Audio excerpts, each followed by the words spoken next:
So, today, the world is against me. Well, actually, this whole weekend, the world has been against me. Let's do things in chronological order. So, Saturday, our dryer didn't work. So, I started tearing it apart and testing things and whatnot, and I finally figured out that the breaker was bad in the breaker box. So, Sunday morning, I went to the hardware store and picked up another breaker. Then when I got back home, I tore out the old breaker and saw this. And yeah, I was slightly disappointed when I saw that. This is the breaker that came out of it. Maybe I'll put up a picture of this as well. Probably not, you know, won't bother. But yeah, it's all burnt out, totally destroyed and whatnot. So that's great. As you can see in the picture that I put up, that the actual main board is melted slightly, so we're probably going to have to replace all that. Yay! We had a really big rainstorm last night. It was really loud for several hours. I mean, thunder, lightning, like right by our house. A couple times I actually looked through the window and I was like, wow, did anything catch on fire? And with having the electrical issues, I was also concerned that maybe it would blow another breaker or, you know, do something else. So I was like, great. But then we wake up, I didn't even think about it, I was just going about my day. I was just, you know, not even paying attention. And then Jamie goes outside, she looks around and whatnot, and she comes back in, she's like, Kyle, you should really see this. I was like, great. Can't be good, you know, when she talks in that tone. So I go outside and we went up to the driveway and we saw this. And we're like, okay, what's this random conduit running through our driveway? Because neither of us know anything about it. Our neighbor didn't know anything about it. So we're like, okay. I texted my parents or whatever and was like, so what's this conduit in the driveway? You know, and they're like, oh, you know, it's for a dog, you know, fence, invisible fence thing. I was like, oh, okay, whatever. So it doesn't really matter. But then we still have to get everything all filled in and everything else. And apparently our plow guy this year decided that he was going to just plow our entire driveway up into random spots on the property and, you know, just scraping off layers of the driveway, making it weaker so that when it did rain like this, it just washed out everything. Yay!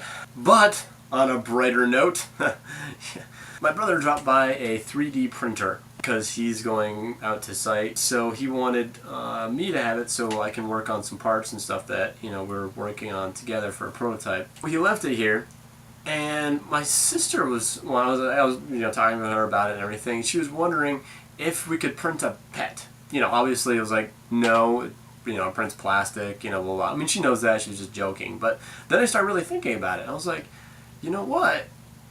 You can print a pet. I mean, you can't yet, but eventually you will be able to. First thing I went to was this site, and it was talking about printing out pets. But they're just like little figurines, like seriously this big. Yeah. And they're cute, they're not really cuddly, they're like hard, but they look fairly realistic considering their size and whatnot. And what you can actually do is you can actually take pictures of your pet or somebody else's pet, and in a specific pose, and you go in you know, 3D space or whatever, and they create a model, and then they print it out for you. They print it and then they ship it to you. They're really expensive. They're like $250 a piece. I was like, all right, so that's kind of a bust. You know, no one really wants. Well, okay, some people probably do want to print a little figurine of their puppy, but I don't. I want a real living creature. I got thinking, I was like, alright, well, I read somewhere in a magazine that they're capable of printing live tissue and organs now for transplant. So, well, that's getting a bit closer. And then I remembered about 5 years ago or 10 years ago, can't remember which, California was cloning pets. You get a pet and you're like, oh, it's so cute, it's adorable, it's great, everything. And then your pet, you know, meets an untimely demise, and then you can get a clone made of your pet. But it costs probably a lot of money to do. It's probably going to take a lot of time because cloning, you know, it's a natural process. So you got, you know, the regular incubation period, and then, you know, it's got to grow a little bit before you can actually, you know, have it as a pet. With the printers, you can actually print full-size organs right there. So I'm thinking in probably 10 or 15 years, they will finally be able to figure out how to print a full-size living creature. Probably not human beings because we're a lot more complex than puppies, but they will probably be able to print out an entire puppy. Just a quick thought, I'm thinking it right now, it'll probably not have hair when it starts though. It'll probably have to grow its own hair. Yeah, because printing hair could be a real pain. I could see many issues with that. But I think that the rest of it would be a little bit easier to do. So, maybe in 10 or 15 years you can order a puppy online and have it printed in your own living room. And for the real geeky sci-fi people such as myself, there was a little tidbit on The Fifth Element. I'll put a little post up there on that. So, yeah, imagine having one of those in your living room. That would be great too. I think that's pretty much it for now.